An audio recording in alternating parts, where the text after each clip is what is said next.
I know at least myself, one of the biggest reasons for doing this is the reaction from the fans, because that feeds the adrenaline and feeds the instant gratification that you're trying to get from a match.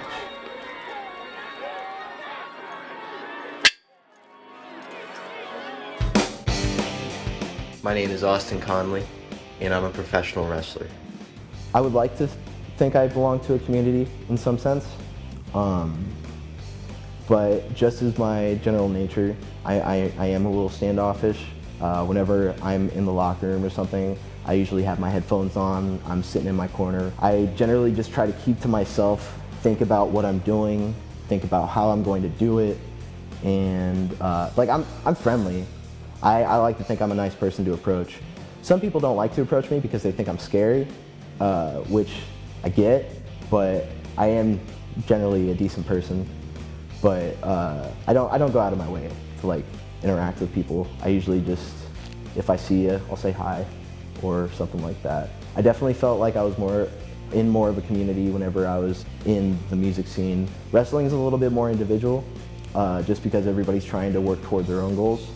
Everybody, it's a brotherhood, so to speak, for sure, but there's still like a competitive nature that not a lot of people see anymore, unless you're like behind the scenes working shows, you know what I mean? I guess, yeah, I'm a little standoffish.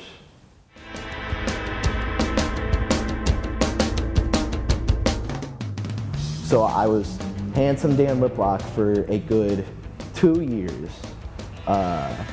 And Handsome Dan Liplock was a comedy gimmick where I portrayed a pretty boy who got all the ladies but didn't really get all the ladies. He was just kind of weird, and he would gyrate his hips before he dropped an elbow, and I honestly didn't even know what I was doing.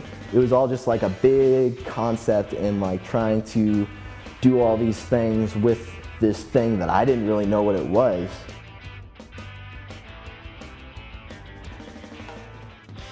Till I decided to just use my name, Connelly. Connelly's my real last name, and kind of go off of that. I have a whole like list from when I brainstormed ideas for Connelly, and I describe him just straight up schizophrenic masochist.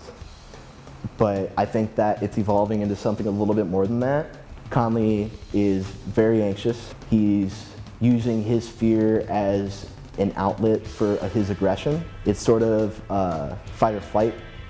Whenever you're anxious, you have that fight or flight like reaction. And Dan Liplock was his flight. And now that he's come into his own and starting to realize who he is, he wants it to be fight. And he wants to show everybody that it doesn't matter who you put him in the ring with, he's going to do his best to knock the dude down and get the win, or he's gonna die trying.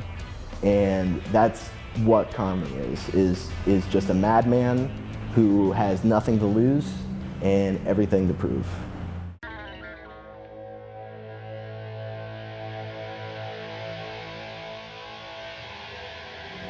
One of my first memories is Stone Cold Steve Austin driving in with the beer truck to spray down the Rock in the ring. I remember my older brother had it on.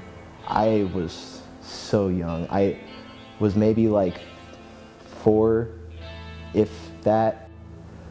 I remember just like seeing Stone Cold or The Rock or RVD or Ken Shamrock just on the TV and like wanting to be that. I heard the crowd, I felt the energy, and I just wanted to be surrounded by that and know what that felt like.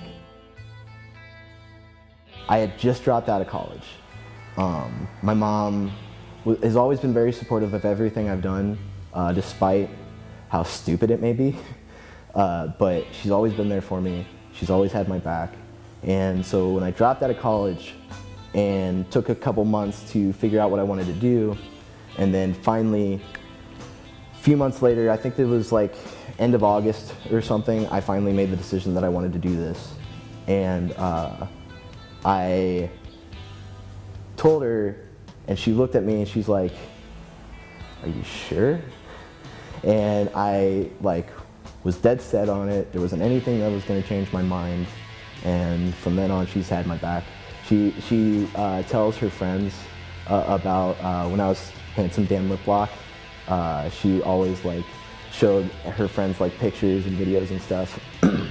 And now that I'm Mad Dog Connelly, she is too scared to watch them.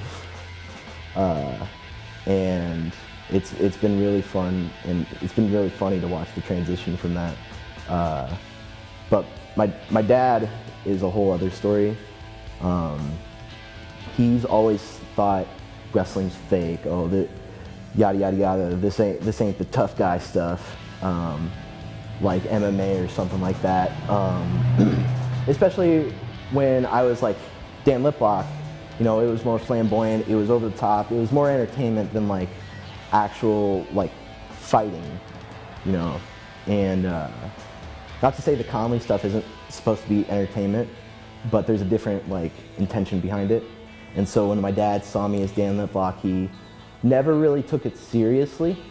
And then when I made the transition from Dan Liplock to Connelly, I started to see more of man, what my son's doing is cool. He just always laughs at it, loves to watch. He came to a taping with me one time.